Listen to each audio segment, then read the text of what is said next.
Thanks for joining me today. Today we're going to talk about excuses and how they build mountains of nothingness. And I know you guys know what I'm talking about. For example, I have a 13-year-old, and if any of you have kids, then you know exactly what I'm talking about, especially teenagers. So I have a 13-year-old, and she's always giving me excuses about why the dishes aren't getting done, or why she can't pull the math grade up from a C to a B or an A, or why she can't seem to make up her bed or keep her room cleaned. And the excuses are really getting tiresome, and I'm really getting sick of them. And I keep explaining to her that, doing this leads you down a path of non-productivity, and you end up with nothing in your life accomplished because you're always passing the buck and giving excuses instead of trying to figure out ways to make things happen and taking ownership.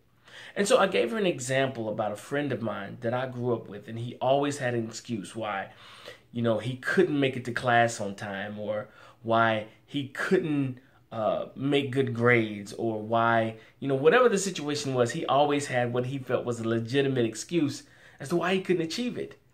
And I asked her, I said, do you know where this guy is now, 20 years later, 25 years later? And she said, no, Dad, I have no clue. I said, he's living in his mom's basement, 40-something years old. I kid you not. Still giving excuses as to why he can't drive here or there, or why he can't get a job, or why he can't, vote or whatever. Still giving excuses. And I'm showing her that people that continue to do that over their lifetime wind up with nothing. They have nothing and they accomplish nothing. Excuses build mountains of nothingness. And I'm trying to get her to understand that you need to start taking ownership of tasks that are given to you. I mean, whether it's schoolwork, whether it's chores that you have assigned to you at home, take ownership and accountability and a little bit of pride into what you're doing. And really try to see it through. Find alternative ways. If step A doesn't work, look for another way or several other ways to get it done and stop giving excuses. And so I'm saying that to say to you today, well, before I finish, so what I did was I started giving her consequences every time she didn't get a task completed or she couldn't get something done that was assigned to her. And let me tell you, for those of you who don't know, any teenager, they hate getting their phone taken away from them. So anytime the chores weren't getting done, or if you were lacking on your grades, that phone comes to me for a week, 2 weeks, a month, whatever.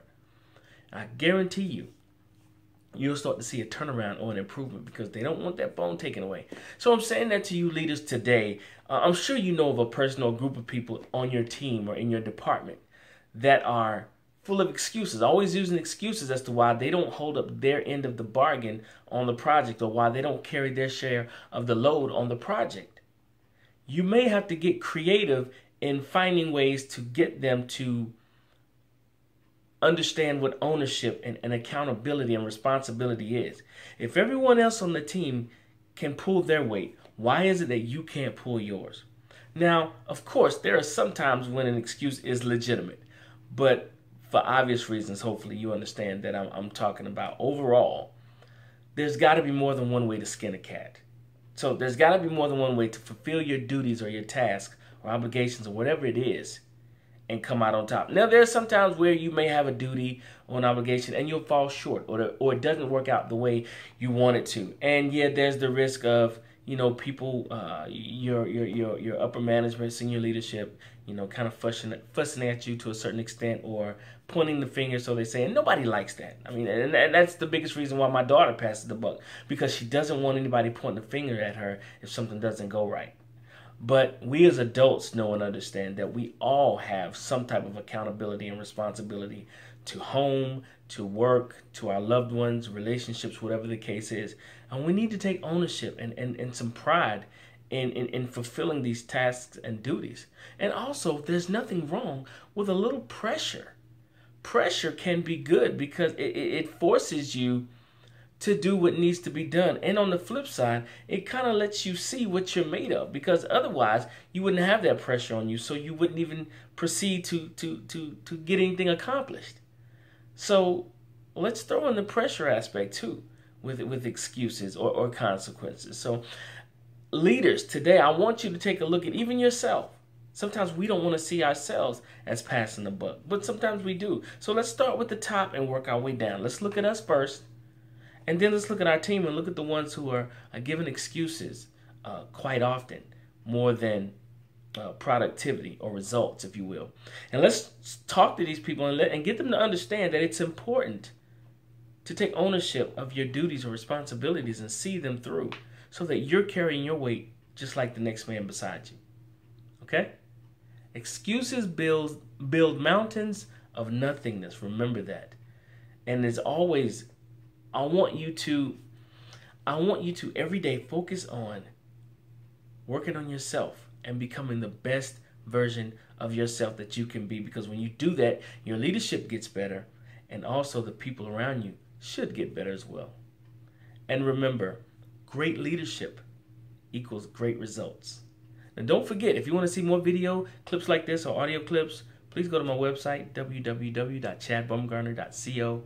And it's also on Twitter. Give me some feedback. Let me know that you're watching or that you like the videos. My Twitter handle is Chad_Bumgarner. And finally, I think I'm going to try something different now, because Periscope is not really working for a lot of people. So I'm going to try the Facebook live feature. I'm going to start trying to do that and see if that gets see if that generates a lot of activity, if you will, because I'm really focused on finding the right platform and media to help you guys become your best self and to ask questions, because, you know, iron sharpens iron, and I really want you to be sharp and the best leader that you can be. Okay? All right. Wednesday, 6:30 p.m. Eastern Standard Time. I'm going to try the Facebook feature. To find me on Facebook, it's CDB. I think it's CDB_consulting_LLC. Okay? That's me. So find me, like the page, and sign up for the live notifications, and we'll go from there. Okay? So I'll see you guys on Wednesday. Okay? And as always, great leadership equals great results. How are you leading? Have a good day.